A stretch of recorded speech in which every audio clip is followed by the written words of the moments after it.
Right Kurnool జిల్లా తుగ్గలి గ్రామస్తులతో CM Jagan ముఖాముఖి నిర్వహిస్తున్నారు. ఇప్పుడు లైవ్ చూద్దాం. ఉన్న పాలన చూశారు మీరంతా. పెన్షన్ కావాలన్నా లంచాలు, మరుగుదొడ్లు కావాలన్నా లంచాలు, సబ్సిడీ మీద ఇచ్చే లోన్లు కావాలన్నా లంచాల పరిధిలో జరిగిన పాలన మీరంతా గమనించినారు. ఆ రోజుల్లో ఎవరైనా మీ దగ్గరికి వచ్చి లేదు ప్రభుత్వం ఇచ్చే ప్రతి రూపాయి కూడా నేరుగా లంచాలు లేకుండా వివక్ష లేకుండా మీ ఖాతాల్లోకి వచ్చే పరిపాలన ఒకటి వస్తుంది, అలా చేయగలుగుతాము అని ఎవరైనా చెప్పుంటే మీలో ఏ ఒక్కరూ కూడా నమ్మడానికే ఇది సాధ్యం కాదు అనే మాట మీ నోట్లో నుంచి వచ్చే పరిస్థితి నుంచి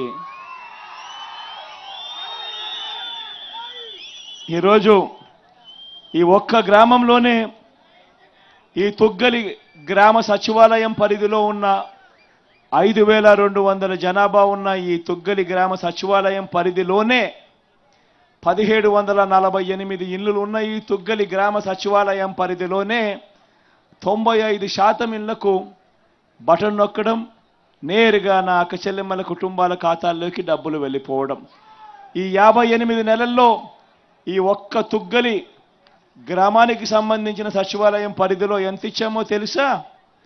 కేవలం ఈ 58 నెలల కాలంలో 29,65,00,000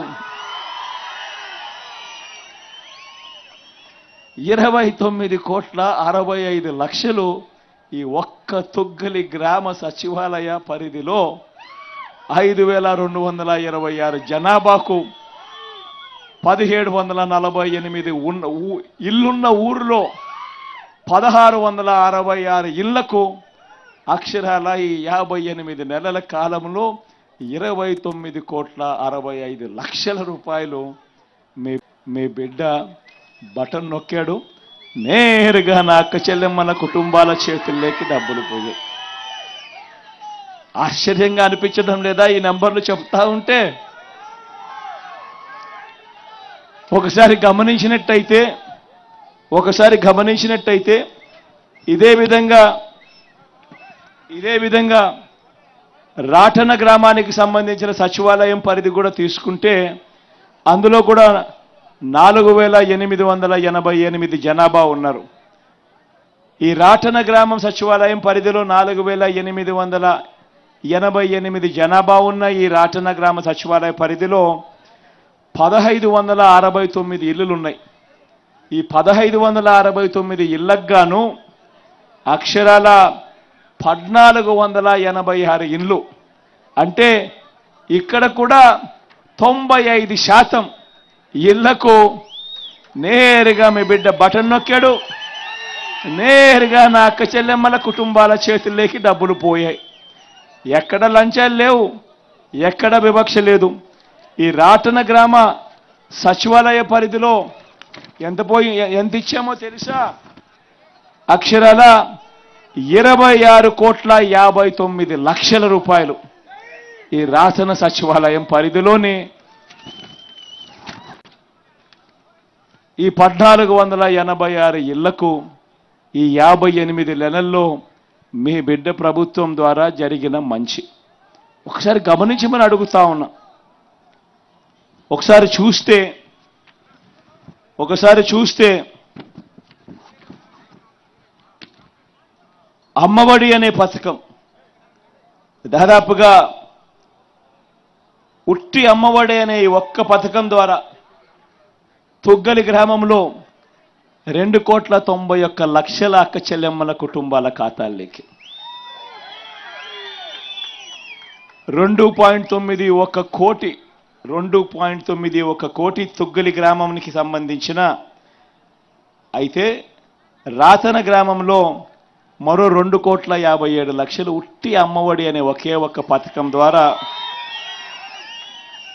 దాదాపుగా 5,65,00,000 దాదాపుగా ఈ ఒక్క పథకం ద్వారానే నా చెల్లెమ్మలకు మంచి జరగాలి అని చెప్పి వాళ్ళ అన్నగా వాళ్ళ పిల్లల కోసం ఒక మంచి మేనమామలా నా చెల్లెమ్మల కోసం ఇచ్చిన సొమ్మిది. వైఎస్ఆర్ చేయూత అనే ఈ పథకం ద్వారా నా అక్కలకు, ఎక్కువగా నా అక్కలే ఉంటారు, నా అక్కలకు నా చెల్లెమ్మలు అక్కడ కూడా వాళ్ళను కూడా కలుపుకుంటే అక్షరాల ఈ ఒక్క చేయూత అనే ఒక్క పథకం ద్వారానే తుగ్గలి గ్రామంలో 2,30,00,000, అదే రకంగా రాతన గ్రామంలో 2,19,00,000. అంటే ఈ ఒక్క పథకం ద్వారానే దాదాపుగా 4,50,00,000 రూపాయలు ఒక్క పథకం ద్వారా నా అక్క చెల్లెమ్మల కుటుంబాల ఖాతాలు లేకపోయాయి. జగనన్న విద్యాదీవెన ద్వారా తుగ్గలి గ్రామంలో 1,16,00,000 అయితే రాతన గ్రామంలో 1,26,00,000 జగనన్న విద్యాదీవెన ద్వారా పిల్లలకు ఆ ఇళ్లల్లో చదువులు చెప్పించే కార్యక్రమం, పెద్ద చదువులు చదువుతా ఉన్న ఆ పిల్లలు ఆ తల్లిదండ్రులు అప్పుల పాలయ్యే పరిస్థితి రాకుండా ఆ పిల్లలకు చదువులు అందాలి అని వాళ్ళ పూర్తి ఫీజు రీయింబర్స్మెంట్ ఇస్తూ భారం పడకుండా ఆ కుటుంబాలు పేదరికం నుంచి బయటికి రావాలి అని అంటే చదువులు వాళ్ళకి ఎంత అవసరము అని తెలిసిన ఆ పిల్లల మేనమామగా ఆ కుటుంబాల కోసం అడుగులు వేశాం. ఈ జగనన్న విద్యా దీవెన అనే ఒక్క పథకం ద్వారానే దాదాపుగా ఈ రెండు సచివాలయాల పరిధిలో దాదాపుగా 2.5 కోటి ఈ ఒక్క పథకానికే ఇచ్చాం. అదే మాదిరిగా జగనన్న వసతి దీవెన తీసుకుంటే తుగ్గలి గ్రామంలో మరో 51 లక్ష, అదే రకంగా రాతన గ్రామంలో మరో 54 లక్షలు వసతి దీవెన కింద కూడా ఇవ్వడం జరిగింది. ఆసరా అనే పథకం తీసుకుంటే తుగ్గలి గ్రామంలో 1,95,00,000 అక్క చెల్లెమ్మలకు, పొదుపు సంఘాల్లో ఉన్న అక్క చెల్లెమ్మలు కుదేలైపోయిన పరిస్థితుల్లో మనం ప్రభుత్వం రాకమునుపు దాదాపుగా 18% non performing assets, outstanding లోన్స్గా ఉండే అక్క చెల్లెమ్మల బ్రతుకులు కుదేలైపోయిన పరిస్థితిలో ఆ అక్క చెల్లెమ్మలకు అండగా ఉంటూ ఆసరా అనే పథకం ద్వారా ఆదుకుంటూ తుగ్గలి గ్రామ పరిధిలో 1,95,00,000 నా అక్క చెల్లెమ్మలకు ఇచ్చాం. అదే రకంగా రాతన గ్రామంలో 65 లక్షలు రాటన గ్రామంలో ఇచ్చాం. అంటే ఈ ఒక్క పథకం ద్వారానే దాదాపుగా 2,60,00,000 రూపాయలు నా అక్క చెల్లెమ్మలకు మంచి చేస్తూ ఆ కుటుంబాలను నిలబెట్టేందుకు మీ బిడ్డ, మీ అన్న, మీ తమ్ముడు నేరుగా నా అక్క చెల్లెమ్మల ఖాతాల్లోకి నేరుగా పంపించిన సొమ్ము. 0 వడ్డీ కింద కూడా రాటన గ్రామంలో 15 లక్షలు, అదే తుగ్గలి గ్రామంలో 60 లక్షలు 0 వడ్డీ కింద కూడా అక్క చెల్లెమ్మలకు మంచి చేస్తూ సహాయం చేసిన కార్యక్రమం. ఇళ్లకు సంబంధించి కూడా గమనిస్తే ఇళ్లకు సంబంధించి కూడా దాదాపుగా 66 తుగ్గలి గ్రామంలోనూ, దాదాపుగా 122 రాతన గ్రామంలోనూ దాదాపుగా వీళ్ళకు కూడా మంచి జరిగాయి. రాతన గ్రామంలో 1,15,00,000, తుగ్గలి గ్రామంలో దాదాపుగా 78,61,000. ఇదే మాదిరిగా వైఎస్ఆర్ కళ్యాణమస్తు ద్వారా కూడా తుగ్గలి గ్రామంలో 3 లక్షలు, తుగ్గలి గ్రామంలో 3 లక్షలు వైఎస్ఆర్ కళ్యాణమస్తు షాదీ తోఫా ద్వారా, అదే రకంగా రాటన గ్రామంలో కూడా 4.8 లక్షలు. ఇలా గమనించుకుంటూ పోతే ప్రతి పథకము కూడా పెన్షన్లది చెప్తా, నా అవ్వలకు తాతలకు సంబంధించింది. రాటన గ్రామంలో పెన్షన్లకు సంబంధించి ఈ ఒక్క రాటన గ్రామంలోనే ఈ 58 నెలల్లో 7,54,00,000 ఇచ్చాం.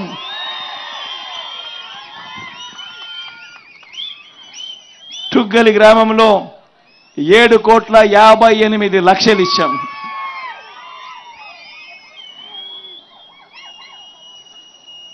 రైతులకు సంబంధించి కూడా చెప్తా.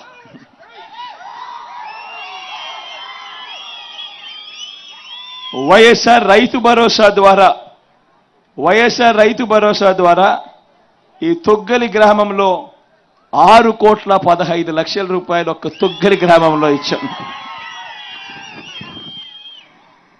అదే మాదిరిగా రాటన గ్రామంలో 5,49,00,000 రాటన గ్రామంలో ఇచ్చాం.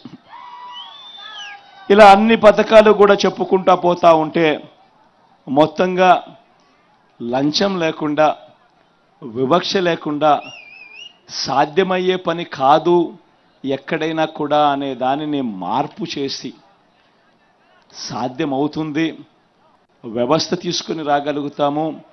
లంచాలు వివక్షే కాదు, ఇవేవి కూడా లేకుండా చేయడమే కాకుండా గాంధీ గారి కలలుగన్న గ్రామ స్వరాజ్యం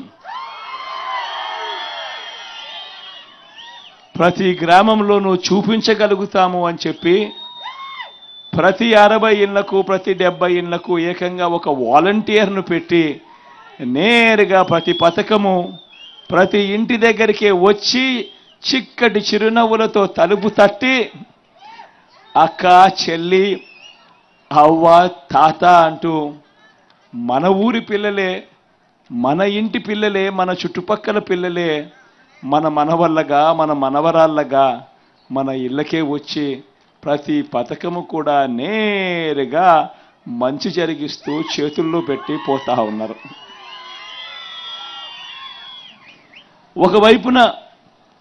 ఒకవైపున ఇవే కాదు, ఇంకా చెప్పుకుంటూ పోతా ఉంటే వైఎస్ఆర్ ఆరోగ్యశ్రీ. ఎందుకనంటే ఇది కూడా గతానికి భిన్నంగా ఈరోజు మార్పు జరుగుతూ ఉంది.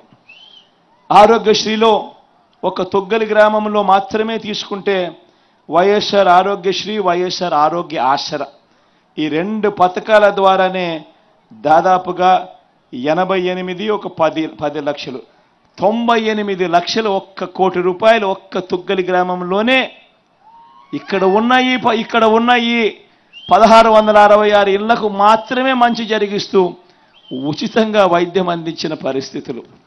అదే రకంగా రాతన గ్రామంలో కూడా చూస్తే కూడా ఇది కూడా దాదాపుగా 84 లక్షల రూపాయలు. నేను ఒకటే చెప్తా ఉన్నా, ఈరోజు ఒకసారి గమనించమని అడుగుతా ఉన్నా. వ్యవస్థలోకి ఎటువంటి మార్పులు వచ్చాయో ఆలోచన చేయమని అడుగుతా ఉన్నా. ఈ వ్యవస్థలు ఎంత అవసరమో, ఇది ముందుకు కొనసాగడానికి ఎంత అవసరమో కూడా ఆలోచన చేయమని అడుగుతా ఉన్నా. ఈరోజు మొట్టమొదటిసారిగా మన గ్రామంలోకి అడుగులు పెట్టిన వెంటనే 10 అడుగులు వేస్తే ఒక సచివాలయం కనిపిస్తుంది. గతంలో లేదు, ఈ 58 నెలల కాలంలోనే వచ్చింది. అదే సచివాలయం పరిధిలోనే ప్రతి 60-70 ఇళ్లకు కూడా మ్యాపింగ్ చేసి ఒక వాలంటీర్ వచ్చి మన ఊరి పిల్లాడే మనందరికీ కూడా ఇంటి వద్దకే వచ్చి సేవలు అందించే కార్యక్రమం. ఇవన్నీ కూడా గతంలో లేవు. మరో 4 అడుగులు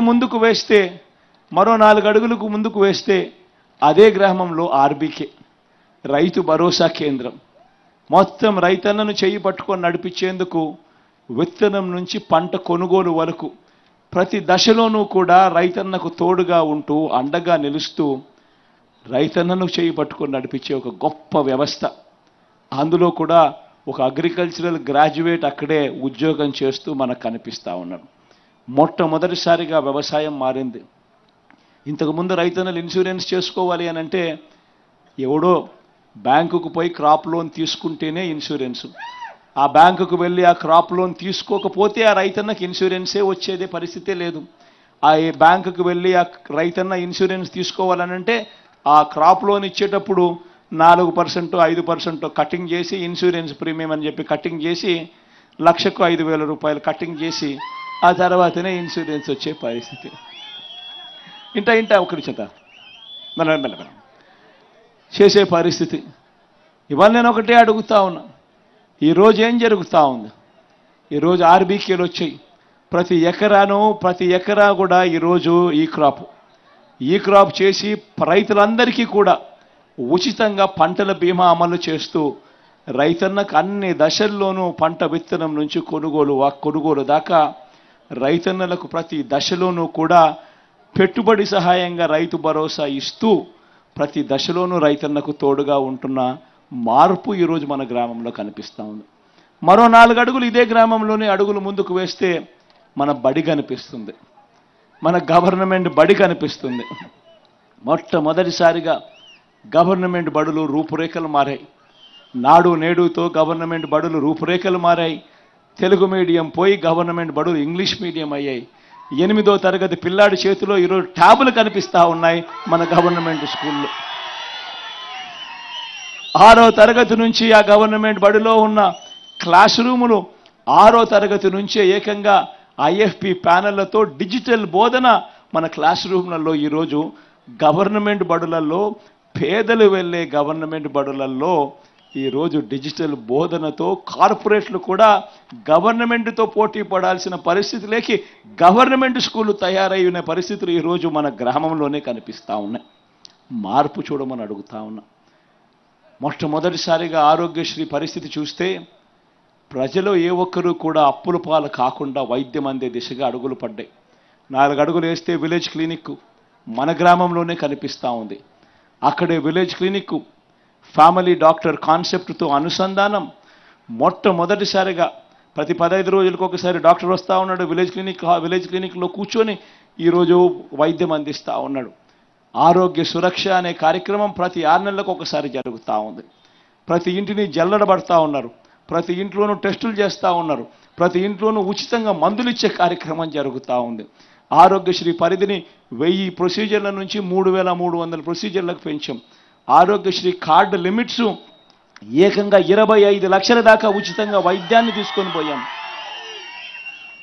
ఎప్పుడూ చూడని విధంగా మన గ్రామంలోనే ఈరోజు మనకు మందులు ఇస్తూ అన్ని రకాలుగా తోడుగా ఉంటూ విలేజ్ క్లినిక్లు మన గ్రామంలోనే దర్శనమవుతా ఉన్నాయి. వ్యవసాయం మారింది, స్కూళ్ళు మారాయి, వైద్యం మారింది, అన్నీ మన గ్రామం పరిధిలోనే మారుతూ ఉన్నాయి. డెలివరీ చేసే మెకానిజంలో లంచాలు వివక్ష లేకుండా ఈరోజు నేరుగా మన తలుపులు తడతా ఉన్న పరిస్థితి కనిపిస్తూ ఉంది. ఆలోచన చేయమని అడుగుతా ఉన్నా. ఇలాంటి మార్పులు, ఇలాంటి పరిస్థితులు గతానికి భిన్నంగా ఈరోజు జరుగుతూ ఉన్నాయి. అందుకే నేను ప్రతి ఒక్కరికి కూడా నేను చెప్తా ఉన్నా, ఈ జరుగుతూ ఉన్న ఈ మార్పులు కొనసాగడం చాలా అవసరం. ఈ జరుగుతూ ఉన్న ఈ మార్పులు కొనసాగడం ఎంత అవసరము అని అంటే, ఈ ఎన్నికల్లో మనం ఓటు వేసేది కేవలం ఒక ఎమ్మెల్యేనో ఒక ఎంపీనో ఎన్నుకునే ఎన్నిక కాదు. ఇది ప్రతి ఒక్కరూ కూడా ఇది గమనించమని కోరుతా ఉన్నాం. ఈ ఎన్నికల్లో మనం వేసే ఓటు జరుగుతూ ఉన్న ఈ మార్పును కొనసాగించడం కోసం వేస్తూ ఉన్నాం. ఈ మార్పులు ఇలానే కొనసాగుతేనే పేదవాడు తలరాతలు మారుతాయి, పేదవాడు బ్రతుకులు మారుతాయి అన్నది ప్రతి ఒక్కరూ కూడా ఆలోచన చేయమని కోరుతా ఉన్నాం. ప్రతి ఒక్కరూ కూడా నేను చెప్పిన ఈ మాటల్లో వాస్తవం ఉంది అని మీరు కూడా అనుకుంటే, మీ అందరితో కూడా నేను కోరేది ఒక్కటే, ఓటు వేసేటప్పుడు ఖచ్చితంగా మీ బిడ్డకు తోడుగా ఉండవలసిన అవసరాన్ని గమనించమని కోరుతా ఉన్నా.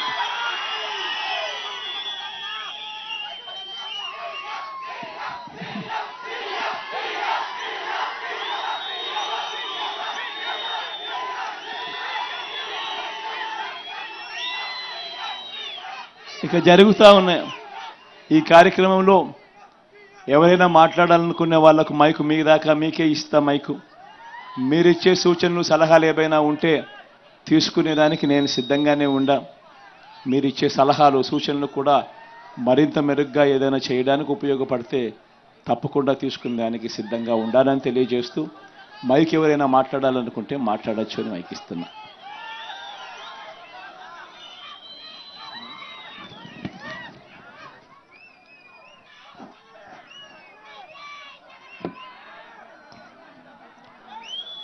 తుగ్గలి రాతన ప్రజలందరూ కూడా ఇప్పటిదాకా అన్న చెప్పారు. బహుశా చాలా మంది థ్యాంక్స్ చెప్పాలి, అన్నయ్య 5 ఏళ్లుగా ఇంత మాకు చేశారు అనేటటువంటిదే ఎక్కువ మందికి ఉంటుంది. అన్నకి తెలుసు. ఎవరైనా ఇంకేమన్నా చెప్పాలనుకున్నా మాట్లాడే సమయం రాకపోయినా మీకు అందరికీ కూడా స్లిప్లు ఇవ్వడం జరిగింది. దాని వెనుక మీ అభిప్రాయాలు, మీరేమన్నా అడగాలనుకుంటే అవి రాసి వెళ్తూ డబ్బాలో కూడా వేసి వెళ్ళొచ్చు. మాట్లాడాలనుకున్న వాళ్ళు చెయ్యెత్తితే మైకు మన బ్రదర్స్ ఇస్తారు. ముందు అన్న అక్క చెల్లెమ్మల్ని అడుగుతారు కాబట్టి ఒక అక్కకి ఇద్దాం ఛాన్స్. ఆడవాళ్ళకి ఎక్కువ ప్రాధాన్యత ఇద్దాం బా.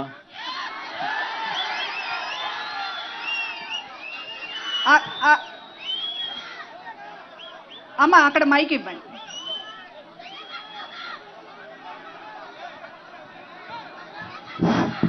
జగన్ మామ అని పిల్లవాడు